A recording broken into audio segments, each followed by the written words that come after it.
Bonjour et bienvenue sur cette 6e vidéo de la série sur l'évolution temporelle d'un système chimique consacré à l'interprétation microscopique des facteurs cinétiques. La formation ou la rupture de liaison lors d'un acte élémentaire nécessite de l'énergie. Cette énergie va être apportée lors des collisions entre les entités réactives. Dans la plupart des cas, ces actes élémentaires vont avoir seulement que deux entités qui vont intervenir. On peut modéliser donc cette réaction par le schéma suivant. À gauche, en bleu et rouge, les réactifs, en vert et en jaune, les produits. Tous les chocs ne sont pas forcément efficaces, notamment si l'énergie est insuffisante. Mais même si l'énergie est suffisante, eh bien on peut trouver des chocs qui vont être inefficaces si par exemple les molécules ne sont pas bien placées lors du choc. On peut imaginer que si ce sont deux groupes caractéristiques des deux molécules qui doivent réagir l'un avec l'autre et que ces fonctions sont à l'opposé l'une de l'autre, eh bien ça va être totalement inefficace. On peut modéliser cette efficacité par une probabilité que le choc soit efficace à la fois pour la réaction directe, ici on a par exemple 7 chances sur 10 que le choc soit efficace, et pour la réaction inverse, 1 chance sur 10 pour que la réaction soit efficace.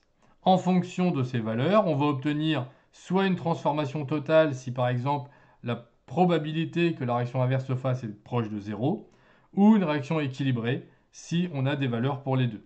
Parmi les chocs, certains sont totalement inefficaces et inutiles, comme ceux entre les mêmes entités réactifs ou produits.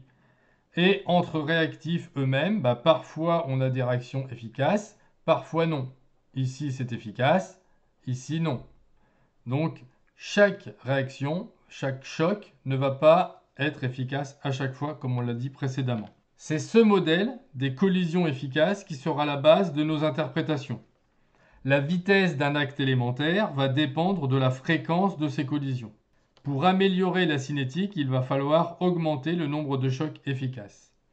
Premier facteur cinétique, la concentration initiale des réactifs. Une augmentation de la concentration d'un réactif augmente le nombre d'entités qui peuvent réagir. Ça augmente aussi donc le nombre de chocs et dans la même proportion, le nombre de chocs efficaces, donc leur fréquence. Sur l'exemple macro ci-dessous, on voit que lorsque la concentration initiale est plus élevée, la quantité de matière diminue plus rapidement. Deuxième facteur cinétique, la température. Rappelons, comme nous l'avons vu en thermodynamique, que la vitesse moyenne des entités augmente avec la température. Avec la température, il y a deux effets qui augmentent le nombre de chocs efficaces. Une plus grande vitesse des réactifs va donner des chocs plus fréquents, mais une plus grande vitesse va aussi donner une énergie cinétique plus importante et donc plus d'énergie au moment du choc.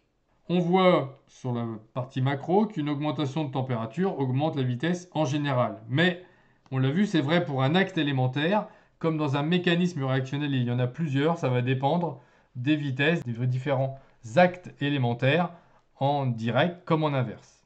Alors qu'en est-il de l'influence d'un catalyseur ? Eh bien, il va modifier ce catalyseur, le mécanisme réactionnel, en faisant intervenir d'autres actes élémentaires que ceux présents initialement. Et ces actes vont avoir une énergie qui va être nécessaire pour obtenir un choc efficace plus faible, comme on peut le voir sur le schéma ci-dessous. Le nombre de chocs efficaces va donc être plus important puisque les chocs de moindre énergie vont cette fois-ci devenir efficaces.